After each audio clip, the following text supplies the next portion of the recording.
আমার কলিজা ফেটে যাচ্ছে, বুক ফেটে যাচ্ছে। আল্লাহ, খুব দুঃখের বিষয়, খুব বেদনার বিষয়। আজকে মুসলমান আমরা ঘুমিয়ে আছি। আমাদের জাগতে হবে।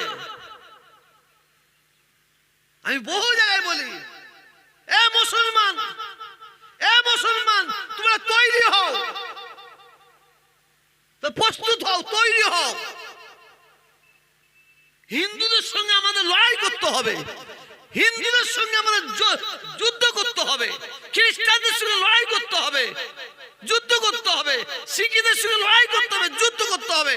তৈরি হও, ছেলে মেয়েকে তৈরি করো। হিন্দুদের সঙ্গে লড়াই করব, খ্রিস্টানদের সঙ্গে লড়াই করব, শিখদের সঙ্গে লড়াই করব। আমার এই বক্তব্যটা শুনে আপনাদের সবাই কেমন বুকটা ধুধু করছে না? এ সাম্প্রদায়িক হুজুর, তাই না? আমি আবার বলছি, হিন্দুদের সঙ্গে লড়াই করতে হবে। সেই লড়াইটা কিন্তু বোমের লড়াই নয়, তারওয়ালের লড়াই নয়, লাঠির লড়াই নয়। সেই লড়াইটা হবে শিক্ষার লড়াই। কিছু বুঝতে পারছেন না? একটু আগে ভুল ভুল বুঝছিলেন, এখন ভুল ভেঙে গেছে। আমাদের ছেলে মেয়েদের তৈরি করতে হবে। আজকে এই মুসলমান আমরা মার খাচ্ছি কিসের জন্য? আমাদের মধ্যে ঐক্য নাই, একতা নাই, আমাদের ইউনিটি নাই, আমাদের মধ্যে ভালোবাসা নাই। শুধু জলসা দিলে হবে, শুধু জলসা দিলে হবে। আসুন, বিশ্বাস করুন, আমি সারা ভারতবর্ষে ঘুরছি তো, দেখছি তো, দেখে বলছি, আমাদের স্কার্ট নাই, আমাদের তরোয়াল নাই, আমাদের বোম নাই, আমাদের AK-47 নাই, আমাদের পারমাণবিক বোমা নাই, আমরা খালি হাত। কিন্তু আমাদের আছে কে? আছে আমাদের আছে কে? আছে জোরে বলুন, সবাই জোরে বলুন, আমাদের আল্লাহ আছে। এটা আমার মুখে বললে হবে? আপনি মুখে আল্লাহ আল্লাহ করছেন, কাজে করে আল্লাহর নাম নেই। একটা ফুটবল খেলা আজকে দিয়ে দেন, এই মাঠেই দেবেন, আর মেয়েদের ফুটবল খেলা দেবেন, মেয়েদের, মহিলা ফুটবল খেলা হবে এই মাঠে। পরশুদিন করুন না, জায়গা দিতে পারবেন? জায়গা দিতে পারবেন? জায়গা দিতে পারবেন না। আর মসজিদ আল্লাহর ঘর, আমরা মুসলমান হয়ে বিরান করে ফেলছি। এর থেকে বাঁচার উপায় কি? বাঁচার উপায় কি? খুদার কসম খেয়ে বলছি, আমি সারা ভারতবর্ষে ঘুরে যেটা পেয়েছি সেটা বলে যাচ্ছি। এখানে আগুন আগুন ধবধব করে জ্বলছে, কিন্তু আমরা কিন্তু আগুনের সামনে এখন পড়ে গেছি, আগুনের সামনে পড়ে আছি। কেন্দ্রীয় সরকার, নরেন্দ্র মোদী সরকার ভারতবর্ষের কোটি কোটি হিন্দু, মুসলমান, শিখ, ইসাই, কোটি কোটি উচ্চ শিক্ষায় শিক্ষিত, তারা জব পাচ্ছে না, চাকরি পাচ্ছে না। কোটি কোটি মানুষ, সে মুসলমান, হিন্দু, খ্রিস্টান, কাজ পাচ্ছে না। কেন্দ্রীয় সরকার উন্নয়নের দিকে মন নেয়, ওদের একটাই কাজ, মন্দির মসজিদ, মন্দির মসজিদ, হিন্দু মুসলমান। ঠিক রে বেঠিক? কথা বলছেন না কেন? এক কাজ। আল্লাহ শুকর, আমি এক জায়গায় নাই, বহু জায়গায় বলি, পৃথিবীর বহু দেশে গেছি, ভারতবর্ষের কোনায় কোনায় ঘুরেছি। আজকে গর্ব করে বলি, মাথা উঁচু করে বলি, আল্লাহ শুকর আদা করে বলি, ভারতবর্ষের যত রাজ্য আছে, যত রাজ্য আছে, হিন্দু মুসলমানের ঐক্য, একতা, ভ্রাতৃত্ব, ভালোবাসার রাজ্য যদি এক নম্বরে কাউকে দিতে হয় সেটা পশ্চিম বাংলাকে দিতে হবে। কারণ এই বাংলায় আমরা হিন্দু মুসলমান, আমাদের মিলন আছে, আমাদের ঐক্য আছে। ছোটবেলা থেকে মানুষ হয়েছি। আমি, জালাল, এহসান, নাসিম, আমার বন্ধু কমল, নির্মল, জয়ন্ত আমার বন্ধু বেঁচে আছে। আমরা একই মাঠে খেলাধুলা করি, একই ক্লাবে আড্ডা মারতাম, একই স্কুলে পড়াশোনা করতাম। আর আজকে কে আরএসএস মার্কা, কে বিজেপি মার্কা এসে আমাদের দুজনের মাঝে পার্টি তুলে যাচ্ছে চিন্তা ভাবনা করছে। ঠিক না ঠিক? কিন্তু না, কোন রাজ্যে সাকসেস হবে জানি না, কিন্তু এই বাংলায় সাকসেস হতে পারবে না। কসম খোদার খেয়ে বলে যাচ্ছি, বাংলায় সাকসেস হতে পারবে না। কারণ আমাদের বাংলার হিন্দু মুসলমানের মিলনটা আলাদা, ভালোবাসা আলাদা। আপনি হিন্দুর দোকানে যান, সেখানে হিন্দু খদ্দের, মুসলমানও খদ্দের। মুসলমান দোকানে যান, সেখানে মুসলমানও খদ্দের, হিন্দুও খদ্দের। মিলন।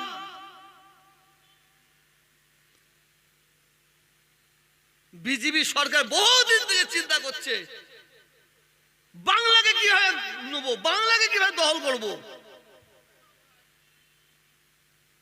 আমার কথা শুনছেন? ওই একজন ওয়াহাব ভাই বলে রেখেছে, সবাই দেখছে। এইটি হচ্ছে মুসলমানদের বদগুণ, এইটাই মুসলমানদের বদগুণ। ওখানে মারামারি হচ্ছে, সব মুসলমান চলে গেল। আর 10টা হিন্দু ভাই যদি থাকে না, কেউ যাবে না। ওই চলে গেল, নিজেও ল্যাপড়া জড়িয়ে গেল, ব্যাস যাও কোর্টে যাও।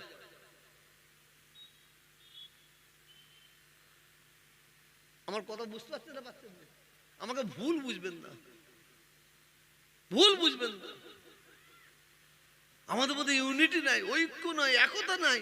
এই বাংলার মাটিটা সম্প্রীতির মাটি, বাংলার মাটিটা সম্প্রীতির মাটি, স্বামী বিবেকানন্দের মাটি, রামকৃষ্ণজির মাটি, পীর আবু বকর সিদ্দিক রহমাতুল্লাহর মাটি, আল্লামা রুহুল আমিন রহমাতুল্লাহর মাটি, রবীন্দ্রনাথ ঠাকুরের মাটি, নজরুল ইসলামের মাটি। এই সম্প্রীতির মাটিতে অত সহজে দাঁত গলানো যাবে না। কিন্তু দুঃখের বিষয়, ইসলামের যত ক্ষতি করেছে হুজুর পাশাদের আমল থেকে, ইসলামের যত ক্ষতি হয়েছে, বিশ্বাস করুন হিন্দুরা করে না, খ্রিস্টানরা করে না। ইসলামের সবচেয়ে বড় বড় ক্ষতি করেছে মুসলমান। আর এই মুসলমানগুলোকে বলা হয় মুনাফিক। হযরত উসমান গনি রাদিয়াল্লাহু তাআলা আনহুকে শহীদ করেছে কে? কুরআন শরীফ তেলাওয়াত করছিলেন, ওই অবস্থায় শহীদ করেছে কে? মুসলমান। হযরত ওমর ফারুক হুজুরকে শহীদ করেছে কে? মুসলমান। ইমাম হোসেন রাদিয়াল্লাহু তাআলা আনহুকে শহীদ করেছে কে? মুসলমান।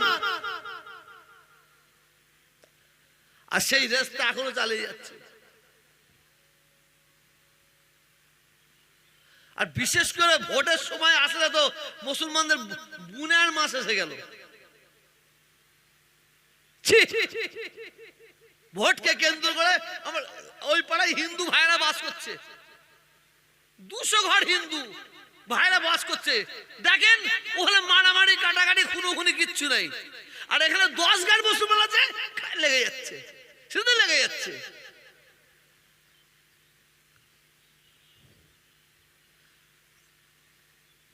একটা সময় ছিল, বিশ্বাস করবেন কি জানি না, মানে জলসায় উঠে তবলিগ জামাতের লোকেরা ফুরফুরার বদনাম করছে, ফুরফুরার কিছু লোকেরা তবলিগে বদনাম করছে, এই বদনাম চলছে। কিন্তু এখন কিন্তু আর নাই। তবলিগ, ফুরফুরা, বেরেলি, দেওবন্দি সব এক ছাতার তলায় এসে গেছে না? যায়নি, অনেকটা গেছে। এখন 2-1 পচকে চেঁচাচ্ছে, ফুরফুরার 2-1 পচকে আর তবলিগের 2-1 পচকে চেঁচাচ্ছে। কথা বলেন না, একটা ইউনিটি হচ্ছে। আমি তো আল্লাহকে বলি, আল্লাহ, এটা মুখে বলছি, মুখে, এখান থেকে নয়, আল্লাহ একবার বিজেপিকে বাংলায় এনে দাও।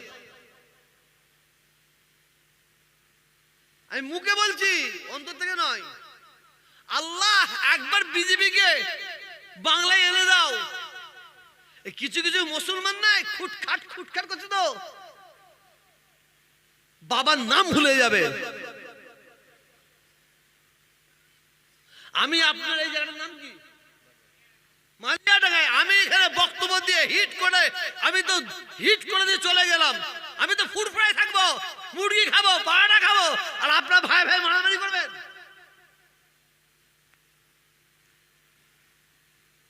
এই বাংলায় শুনেন 65% আমার হিন্দু ভাইরা বাস করে। কত বললাম? 65%। আর মুসলমান কত?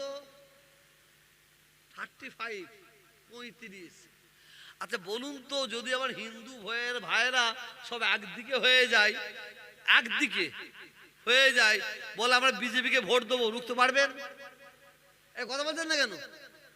যদি 35% মুসলমান যদি একদিকে হয়ে যায়,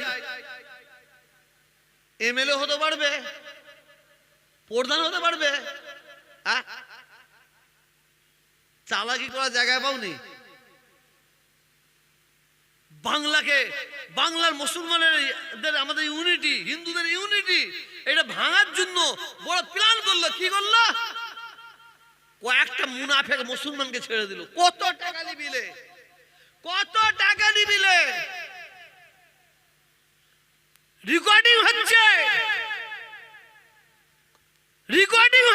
খুদার কসম খেয়ে বলছি।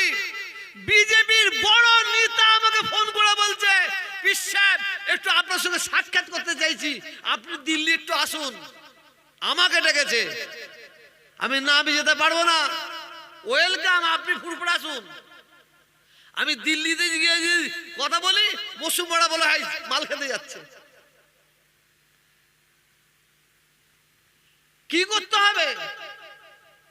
বলে বিজেপির প্রচার করতে হবে না, বিজেপির হয়ে কথা বলতে হবে না, শুধু এই সরকারের একটু বদনাম করুন, আমি এতে কি লাভ হবে? ওই মুসলমানদের দুটো দল হবে, বুঝতে পারছেন না? মুসলমানদের দুটো দল হবে, আর উনি ভেতরে ঢুকবে। আর এই কাজটা করাবার জন্য দু একটা দালাল ছেড়ে গেছে। সেই দালালগুলোকে আপনারা দেখতে পাবেন পরে ভোটটা ঘোষণা দেখতে পাবেন। দালাল যা হিন্দু পাড়ায় গিয়ে একটা মিটিং করে দেখা, তুই একটা হিন্দু পাড়ায় গিয়ে মিটিং করে দেখা, তবেই তো বললো মায়ের লাল। যেখানে মুসলমান সব একসঙ্গে আছে, এক জায়গায় বাস করছে, সেখানে গিয়ে কাঠি লেড়া দিয়ে দুটো দল করছে। ও তো চাইছে আমার দরকার নাই, ও জেনে শুনে যে একটাই জিততে পারবো না, কিন্তু ওখানে কাজ দিয়েছে, মাল দিয়েছে, এই কাজটা করতে হবে। শুধু মুসলমানদের মধ্যে দলাদলি করে দাও। এই ফাঁদে পা দেবেন না, খবরদার। আপনারা কি বলবো, ঘুম হয় না রাত্রের বেলা, রাত বালিশে মাথা দিয়ে জেগে থাকি, আর দুই চোখের কুয়া থেকে পানি বেরোয়। হাইরে আমাদের মুসলমানদের কি হাল হবে, কি অবস্থা হবে? রাম মন্দির উদ্বোধন করে যাক, ওদিকে আমি যাব না, কিন্তু রাম মন্দিরকে উদ্বোধন করে আমার মোবাইল আছে, মুসলমান পাড়ায় ঢুকেছে ওই আরএসএস এর কিছু মাল, মুসলমান ভাইয়ের গায়ের জামা খুলে নিয়েছে, পরনের কাপড় খুলে নিয়ে তার লজ্জাস্থানে আগুন জ্বালাচ্ছে। 3 দিন আগে ঘটনা, কর্মস্থানে আগুন দিচ্ছে। কালকের ঘটনা, মসজিদে আক্রমণ করে ইমাম সাহেবকে মসজিদ থেকে টেনে ব্যাট বলিয়ে তাকে মারধর দিচ্ছে। আমরা বাংলার মুসলমান, বাংলা হিন্দু অনেক আরামে আছি। ঠিক বলবেন না ভুল বলছি আমি? এই দালালদের মতন কথা বলবেন না। আমি তৃণমূলের দালাল নই, আমি সিপিএম কংগ্রেসের দালাল নই, আমি আল্লাহ রসুলের দালাল।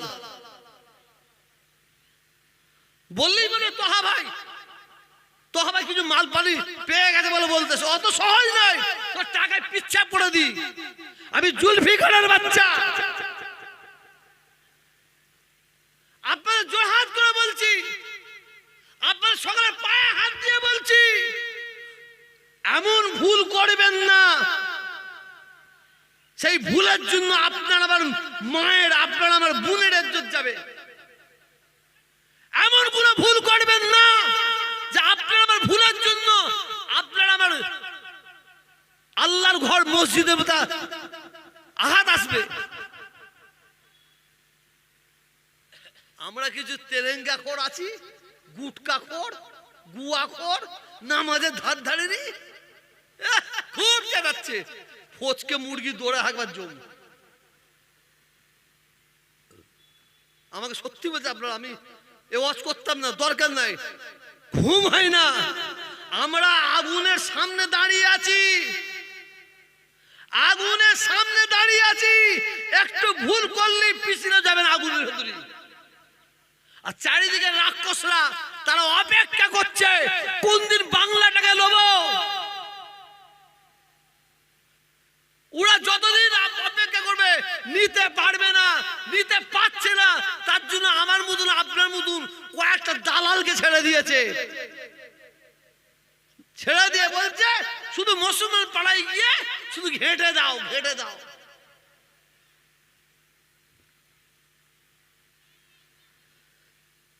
একটু দালালির তৃণমূলের হয়ে বলছি মনে হচ্ছে না?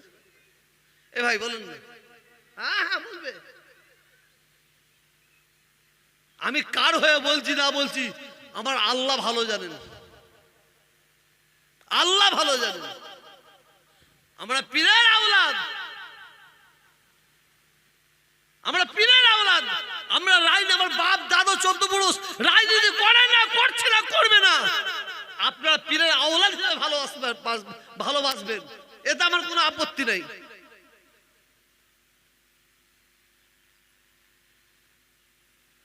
একদিন দেখছি কি খুলে দেখি কোন একজন বলছে দাদা হুজুর নাকি রাজনীতি করতো। সকল বলুন নওয়াজবিল্লাহ, এটা জোরে বলুন। দাদা হুজুর রাজনীতি করতো। আবার বলে দাদা হুজুর 44টা সিট দিয়েছিল। কটা সিট? আমার বক্তব্য শুনতে খারাপ লাগছে নাকি গো? 44টা সিট দিয়েছিল। ঠিক আছে, মেনে নিলাম। এত বড় মিথ্যা বাংলার মুসলমানদের বুঝাচ্ছ, আমার দাদা হুজুরের সিলসিলাকে বিভ্রান্ত করছো। কটা সিট দিয়েছিল বললা? দাদা হুজুর পীর কেবল রহমাতুল্লাহ আলাইহি ইন্তেকাল করেছেন 1939 সাল। লিখেলেন কত বললাম? 1939 সাল। দেশ স্বাধীন হয়েছে কত সালে? 1947 সাল। দেশের সংবিধান হয়েছে 1949 সাল। দেশের প্রথম ভোট হয়েছে 1951 সালে, প্রথম ভোট। দাদা হুজুর যখন ইন্তেকাল করেছিলেন, যখন হায়াতে ছিলেন, ইন্তেকাল করলেন, মনে রাখবেন, মনে রাখবেন, তখন দেশ চালাচ্ছিল কে? হ্যাঁ, ইংরেজ। গণতন্ত্র ছিল না, রাজতন্ত্র ছিল, রাজতন্ত্র। এইভাবে মানুষকে ভুল বুঝে কাজ নাই। যাক বাদ দেন, আমি ওইদিকে যাচ্ছি না। আমি ভাইদের মহাব্বত এসেছি, ভালো আপনাদের ভালোবাসা এসেছি। আমি আপনাদের একটা কথা বলতে পারি, মেজু হুজুর পীর কেবলা রহমাতুল্লাহ আলাইহির কাছে একজন ব্যক্তি এসেছে, মেজু হুজুরের কাছে। কেন? তার গ্রামের সিপিএম এর লোকেরা বলছে তুমি আমার হয়ে দাঁড়াও এবার ভোটে, কংগ্রেসের লোকেরা বলছে তুমি আমার হয়ে দাঁড়াও, তৃণমূলের লোকেরা বলছে তুমি আমার হয়ে দাঁড়াও। মানে এত ভালো মানুষ, তিনজনই টানাটানি করছে। উনি তখন বলছেন ঠিক আছে, তোমাদের তিনজনই বলছো, আমি আমার পীরের কাছে যাই, আমার পীর কি বলে আমি শুনবো। আমি গল্প বলি না।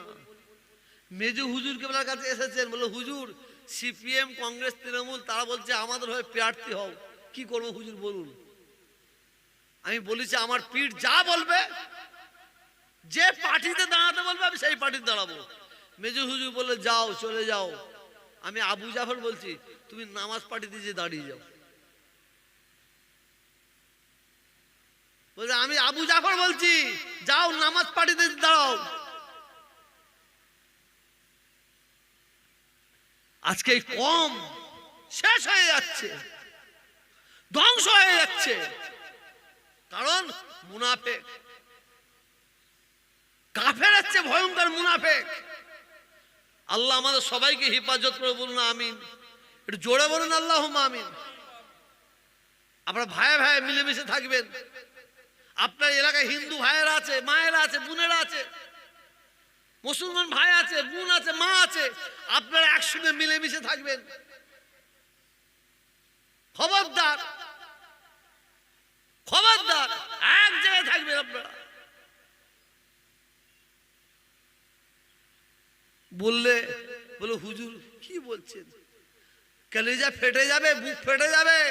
নেতা মুসলমানদের 10টা হতে পারে না, নেতা মুসলমানদের 5টা হতে পারে না, মুসলমানের নেতা 2টো হতে পারে না। মুসলমানের নেতা একটাই, একটাই, একটাই, যে নেতার নাম নবী মুহাম্মদুর রাসূলুল্লাহ সাল্লাল্লাহু আলাইহি ওয়াসাল্লাম। সেই নেতাকে ফলো করুন। তবে দেশকে ভালোবাসা ঈমানের অঙ্গ, দেশকে ভালোবাসা ঈমানের অঙ্গ। আপনি ভারতে খাবেন, ভারতে শোবেন, ভারতে থাকবেন, আর পাকিস্তানের গুণ গাইবেন, হবে না। ওকে কোমরে লাথি মেরে পাকিস্তান ফেলে দিয়েছো। ভারতে খাবেন, ভারতে শোবেন, ভারতে থাকবেন, নেপালের গুণ গাইবেন, হবে না, লাথি মেরে নেপালে ফেলে দিয়েছো। দেশকে ভালোবাসা ঈমানের অঙ্গ, ঠিক আছে। আপনাদের কাছে আমার একটা দাবি, আমার বক্তব্য শুনেছেন কি জানি না, বহু জায়গায় বলি, বিড়াল তাড়াতে গিয়ে কুকুরকে ঢুকিয়ে দেবেন না। কি বললাম? জ্ঞান থাকলে বুঝবেন, না ঘোড়াটি বুঝবেন। কি বললাম? বিড়াল তাড়াতে গিয়ে ঘরে কুকুর ঢুকিয়ে দেবেন না। বউ স্বামীর জন্য এক প্লেট ভাত, মাছ, গোশ সব দিয়ে রেখে দিয়েছে, আর ওই ঘরে কাজ করছে, আর বিড়ালটাও ওই চাপা ডিশটা ফেলে দিয়ে খেতে আরম্ভ করেছে। বউ দেখতে পেয়ে গেছে, এত রেগে গেছে, বিড়ালও দৌড়চ্ছে, বউ দৌড়চ্ছে, বিড়ালও দৌড়চ্ছে, বউ দৌড়চ্ছে, ওই সিধা চলে গেছে বিড়ালের পিছে পিছে, আর এখান থেকে একটা কুকুর এসে খপ খপ করে খেচ্ছে। কিছু বুঝতে পারছেন কি বলতে চাইছি? পাচ্ছেন? হ্যাঁ, বিড়াল ভাত খেয়েছে আপনার থালায়, পাশ থেকে একটু ছুঁড়ে ফেলে দেন, একটু নিয়ে ছুঁড়ে ফেলে দেন, আপনি বাঘির জুল খান, কোনো গুনাহ হবে না। আর কুকুর যদি মুখ দিয়ে দেয়, কথা বলেন না কেন? খাবেন তো, খাওয়া তো দূরের কথা, প্লেটটাকে 7 বার মাজতে হবে।